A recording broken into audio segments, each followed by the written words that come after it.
Olá, pessoal. Hoje começamos o nosso bate-papo na hora do almoço, né? Meados depois do almoço, para a gente trocar algumas ideias, esclarecer alguns pontos de uma maneira mais profunda e mais contextualizada.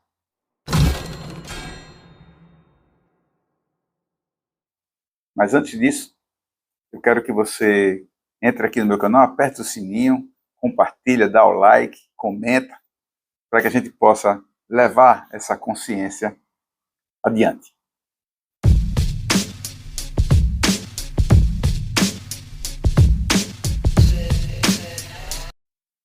Então, vamos conversar sobre o que hoje, Belém? É o seguinte, existe uma queixa muito grande relacionado ao ativismo político de ministros do STF. E eu fui aqui no Google, né? Vocês estão convidados também a entrar no Google, né? E fazer pesquisa. E eu fiz uma pesquisa no Google aqui, como está aqui, ó. O que é vedado ao STF? É vedada toda e qualquer censura de natureza política, ideológica e artística. Ação direta de inconstitucionalidade.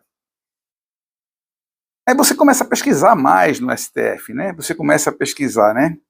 A Constituição brasileira também proíbe ao STF o quê? Dê uma olhadinha aqui, como está aqui. Agir de modo arbitrário, como instaurar investigações policiais infundadas ou promover acusações formais temerárias. Tá? Então, primeiramente, para a gente começar bater um papo sobre isso, eu quero dizer primeiramente ao ilustre senhor ministro do STF, Alexandre de Moraes, que a internet não deu voz aos imbecis. A internet é o instrumento que melhor existe hoje para transformar as pessoas em pessoas conscientes, para desimbecilizar as pessoas. Na hora que o senhor vai para um microfone e diz que a internet deu voz aos imbecis e não aponta quem são os imbecis, o senhor está me agredindo. Eu fui agredido como cidadão brasileiro pelo senhor, o senhor me chamou de imbecil. Então isso é uma agressão mútua, desnecessária e, como o senhor gosta muito de usar o termo, até patética. Mas vamos em frente para conversar um pouco mais sobre esse tema, que é um tema bem interessante de se debater.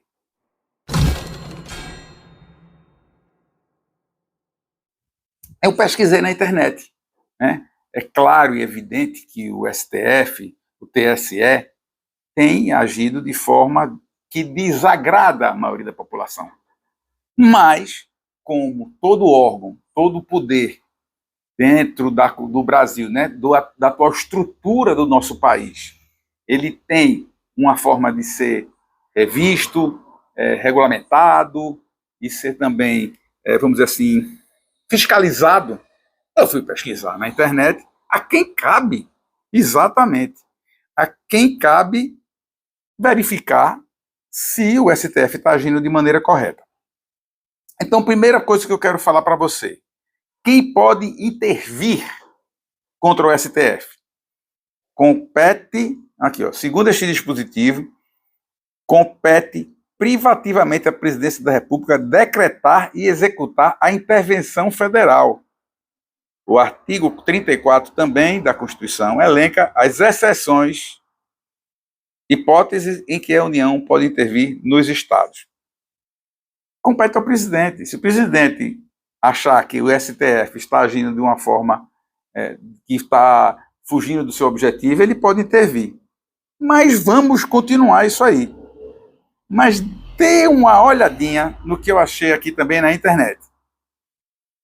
O STM, Superior Tribunal Militar, terá autoridade de inibir os membros do STF, Superior Tribunal Federal, de tomar medidas arbitrárias e decisões inconstitucionais, proporcionado equilíbrio e harmonia entre os poderes executivo, legislativo e judiciário. Gente, o STM, o Superior Tribunal Militar, é quem tem essa atribuição. Mas quem pode intervir, quem tem autoridade, mas tem um ponto aqui que quem julga os crimes de responsabilidade dos ministros do STF? Então, vamos supor que o ministro do STF, de certa forma, ele tenha cometido algum crime, de ter feito alguma ação política, alguma militância, de ter aberto algum inquérito sem ter base, de ter, vamos dizer assim, desobedecido o que a Constituição diz ou o que as normas do STF diz. Quem é que pode, né, julgar os crimes de responsabilidade do ministro do STF? E dá só uma olhadinha. O Senado Federal, na apuração e julgamento dos crimes de responsabilidade, funciona sob a presidência do presidente do Supremo Tribunal Federal e só proferirá sentença condenatória pelo voto de 2/3 dos membros do Senado. Se o Senado tem 81 senadores, você divide por 3, né, que vai dar 27. Então, 27 vezes 2, 54. 54 senadores tem o poder de impeachment qualquer ministro do STF. Então façam as contas aí e vejam. Só tem um problema, que é o que nós precisamos hoje aqui conversar. Cabe ao presidente do Senado abrir, iniciar o processo de impeachment dos ministros do STF. Então, para vocês terem uma ideia, de todo esse povo que eu estou falando aqui, quem tem o poder é Rodrigo Pacheco. Porque o Superior Tribunal Militar não é um poder ou um grupo que seja eleito. Você não pode votar lá no cara, né?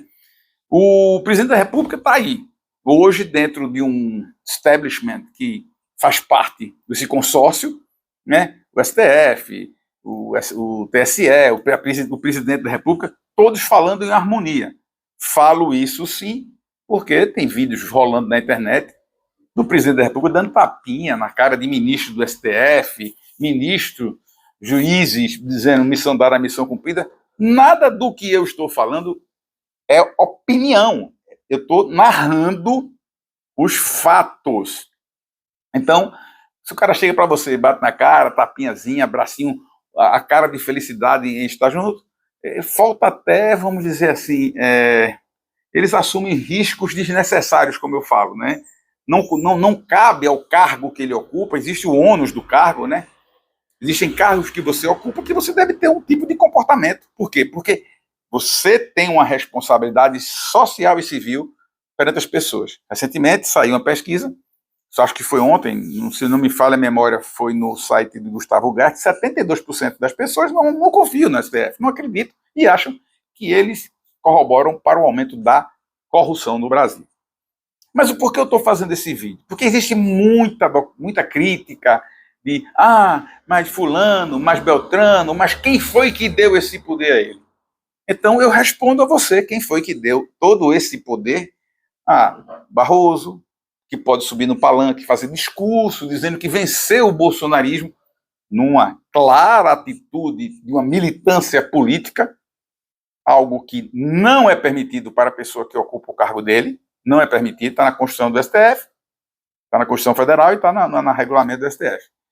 Então, o outro ministro, quando diz, antes de proferir até um voto, já discursa dizendo que ele vai combater os radicais de direita, os extremistas de direita, que ele classifica, ele qualifica, ele condena. Veja a responsabilidade. Ele classifica, ele fala, não, você é extremista de direita, eu vou combater você e você está condenado a isso, a isso, a isso. Não é função de um ministro do STF fazer isso. A função dele é fazer com que a Constituição seja cumprida. Ponto. Então, vocês pesquisem aí pelo Google, vocês podem pesquisar, vocês estão vendo que tudo que eu estou falando aqui, tá? Tá na internet, no Google, é vedada toda e qualquer censura de natureza política, ideológica e artística. Eu não posso ser censurado. Porque vamos acabar com o extremismo. Qual é o problema? É censura. Extremismo existe. O extremismo de direita, o extremismo de esquerda e o extremismo de centro. Lógico, depende. Você classifica como você quer. O que existe de fato é, dentro da população brasileira, a grande maioria dos brasileiros, isso é um fato que não tem que ser discutido, não concorda com a corrupção. A grande maioria da população brasileira não confia no sistema do Poder Judiciário, nem no executivo, nem no legislativo, gente. Não é um ou outro. O povo brasileiro não acredita nem em nenhum dos poderes e vê a Câmara dos Deputados como um ambiente nocivo à sociedade. Tirando alguns deputados que nós vemos que realmente eles estão lutando para melhorar esse Brasil, mas o que nós vemos deputado batendo palma por Ramais, porque Lula, uma pessoa que sofre realmente de uma limitação de inteligência, além do exagero de mau-caratismo e um oportunista, né? Uma pessoa que já passou do seu tempo, né? Um mitômano modelo para qualquer estudo né? No mundo. Ele fala uma besteira, o pessoal vai atrás. Eu vejo deputados federais, não, porque a Palestina, misturando Palestina com Ramais. Gente, eu queria fazer uma comparação bem interessante em Palestina e Ramais. O palestino é um povo. O Ramais é um partido político que utiliza de métodos terroristas para atingir seu objetivo. Ah, e qual é o objetivo do Ramais? É promover o Estado palestino? Não. Um dos objetivos do Hamas é destruir Israel. O povo palestino tem como objetivo ter seu próprio Estado, sua própria terra e, enfim, aquela briga eterna que existe. Isso todo mundo concorda, ninguém discorda disso. Tanto na região da Cisjordânia quanto na região de Gaza. Só que a Cisjordânia, por que não tem tanto problema na Cisjordânia? Porque na Cisjordânia, o poder político lá está na mão do Fatah. E na faixa de Gaza do Hamas. Então, eu quero explicar a você qual é a comparação palestino-Ramais. Nem todo brasileiro é do PT. O PT é uma organização criminosa, todos nós sabemos, que utiliza de metodologias, né, de guerrilhas. Né? A gente vê na história do PT, Dilma, Disseu, entre tantos outros fazendo curso, de guerrilha, e utiliza seus puxadinhos como o PSOL, entre outros, que tem militantes que matam, né? O próprio Adélio, um militante do PSOL, tentou matar o presidente da República. Ele é um assassino, só que Deus não permitiu que Bolsonaro morresse. Então, comparar o Hamas com o povo palestino é comparar o povo brasileiro com o PT. Ah, mas tem gente no Brasil que é PT. E tem gente em Israel que é do Hamas. Desculpe, da Palestina. Só que a maioria, isso eu garanto a você, já esteve lá, a maioria não concorda com a guerra, a maioria não quer esse conflito, a maioria quer paz. Tá? O Estado de Israel, militarmente, é muito mais poderoso do que o Hamas. E o Hamas utiliza de métodos de terrorismo, como estupro, assassinar mulheres e crianças, colocar mulheres e crianças como escudo na guerra e etc. E, dentro do Brasil, aqueles que adoram isso, né, que adoram ser do contra, etc., batem palmas para isso. Mas o Gustavo Gaia, quero mandar um abraço para ele, teve uma atitude nobre de informar ao consulado americano, à embaixada americana, todos os brasileiros que apoiam o Hamas. Então, bye bye Disney, eles não vão mais poder entrar em solo americano. Principalmente depois que tudo indica que Donald Trump ganha as eleições que, segundo a pesquisa ontem, ele ganha com os pés nas costas, né?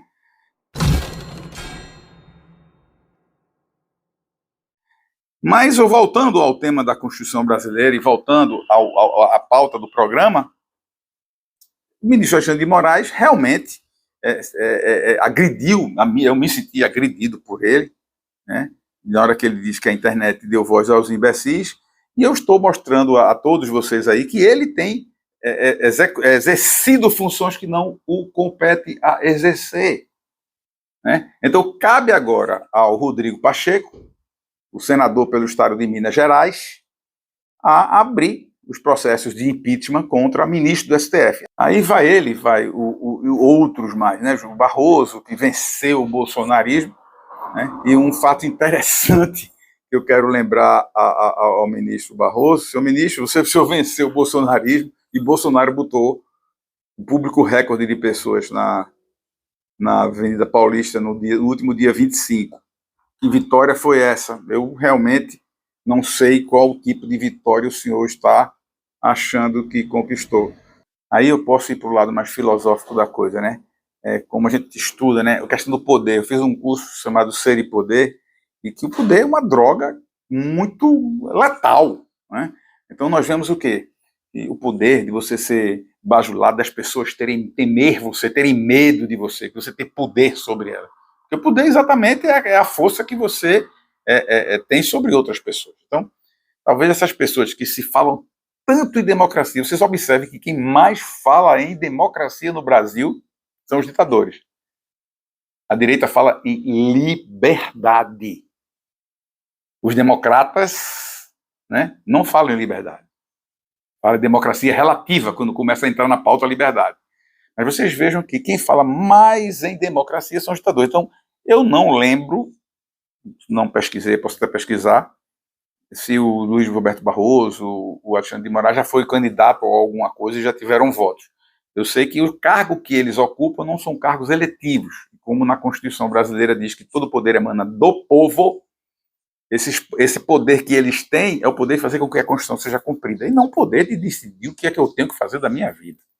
Né? Mais uma vez, é lastimável, eu fico triste, e no nosso país a gente tem um poder, né, tão necessário para que a desigualdade social, a desigualdade, né, no Brasil, né, que a marginalidade, a criminalidade, os erros que existem dentro da sociedade sejam corrigidos, e um poder que é essencial para que isso seja feito, seja um poder tão descredibilizado e desacreditado pelo povo brasileiro. Já em relação ao poder legislativo, e não sei se é pior, igual ou pior, talvez seja pior, porque ali sim nós temos os eleitos, né, o poder eletivo, um poder que tem o poder.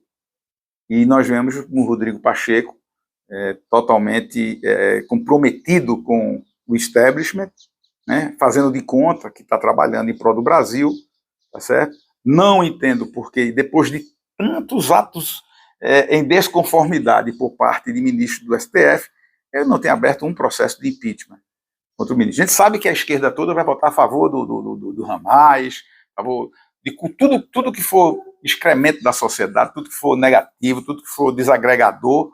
Esse pessoal da militância da esquerda vai votar. Né? A gente sabe que são acéfalos e sem morais, sem caráter nenhum. Mas o Rodrigo Pacheco tem uma responsabilidade, porque ele foi eleito pelo povo de Minas Gerais. Então cabe agora o povo a pressionar o Rodrigo Pacheco a abrir os processos de impeachment contra o STF. E também, agora falando um pouco do Executivo, né, aí aberrações, todo dia são recordes e mais recordes. O PT já está pedindo, pelo amor de Deus, para que Lula fique mudo, porque toda vez que ele abre a boca, ele não fala besteira, né? Ele comete crimes diferentes. E nesses crimes que ele está cometendo, também tem vários processos de impeachment contra ele. O preocupante: o Brasil é um país que todo presidente, na hora que se ganha eleição, né, o pessoal já quer tirar ele do poder. O único que não teve um crime contra ele, estão querendo prender porque ele não cometeu o crime. Então vai ser a primeira vez na história de um país que alguém vai ser preso por não ter cometido um crime. Verdade?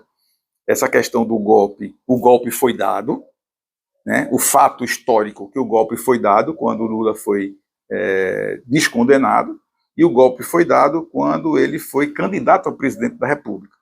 Então, esse golpe foi dado por os órgãos que permitiram isso, né, e o golpe foi dado quando ele foi colocado na presidência da República, tá certo? Onde nós até hoje estamos esperando a comprovação, né, dos resultados, a auditoria, coisas que ficam, né, na história, fica na dúvida, né? Então, quem não deve, não teme. Como eu falei no vídeo anterior para o ministro Lino, né? Porque não tem imagem. Tem imagem. Eu trabalhei no esplanado do Ministério, é tudo vigiado, são centenas de câmeras. As imagens existem. Ou foram deletadas ou estão escondidas. Mas as imagens existem mostrando os infiltrados promovendo a baderna no 8, né? No 8 de janeiro. E no mais, para terminar nosso vídeo de hoje, estamos chegando ao fim, quero convidar vocês para assistirem hoje, terça-feira, dia 5, às 20 horas, no canal Hora do Strike, já estaremos lá tratando de temas do dia. Tá certo? Agradeço a atenção de vocês. Esse programa, pretendo que seja um programa diário, hoje é um piloto, e se vocês compartilharem, gostarem, voltarei e repetirei a dose. Tá bom? Então, um bom dia a todos, uma boa semana a todos vocês e vamos trabalhar para levar consciência às pessoas, porque a internet não deu voz aos imbecis. A internet está separando muito o joio do trigo. Isso eu posso garantir.